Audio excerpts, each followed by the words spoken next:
இது தெரியாம gift வாங்கவே வாங்காதீங்க. நம்ம வாங்கி தர கிஃப்டா மட்டும் இல்லாம ஒரு மெமரிஸையும் கிரியேட் பண்ணணும். பிளஸ் யூஸ்ஃபுல்லாவும் இருக்கணும். என்னடி சொல்ற? நீ என்ன சொல்ற? அப்படி பார்த்தா ஒரு பெஸ்ட் சாய்ஸ் ரெசின் ஆர்ட் தான். அதுலயும் இந்த மாதிரி கிளாக் தீம்ல பண்ணினா எப்போதும் பார்க்கும்போது அந்த மெமரிஸ் இருந்துட்டே இருக்கும்.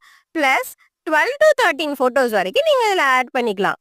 இந்த customer baby things and details கொடுத்து 15 இன்ச்ல கிளாக் ஆர்டர் பிளேஸ் பண்ணிட்டாங்க. அவங்க சொன்ன மாதிரியே இந்த ஆர்டரை நம்ம கம்ப்ளீட் பண்ணிட்டோம். இந்த ப்ராடக்டோட பிரைஸ் தெரியணும்னா பிரைஸ்னு கமெண்ட் பண்ணுங்க. நாம இந்த ரெசின் ஆர்டர் இல்லாம ரெசின் மெட்டீரியலையும் சேல் பண்ணிட்டு இருக்கோம். அது மட்டும் இல்லாம ஆல் டைப் ஆஃப் கஸ்டமைஸ்டு கிஃப்டும் அவைலபிளா இருக்கு. இன்னும் என்ன வெயிட் பண்றீங்க? உங்க ஆர்டரை நீங்க சொல்லுங்க, நாங்க செய்றோம். அப்படியே மறக்காம சப்ஸ்கிரைப் ஆர் ஃபாலோ பண்ணிடுங்க.